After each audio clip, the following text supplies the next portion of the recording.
आपण किती नशीबवान आहोत ना, आपल्याला देवानी कोकणात जन्म दिला.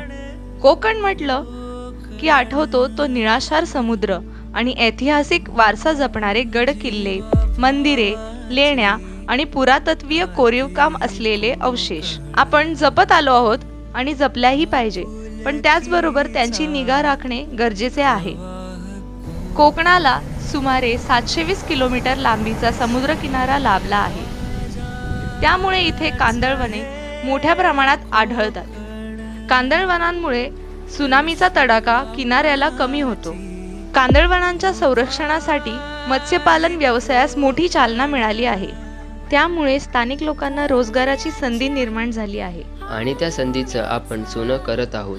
आपला कोकण विकासाच्या दृष्टीने खूप पुढे गेला आहे आणि आपल्या कोकणाचं वर्णन करावं तेवढं कमीच आहे.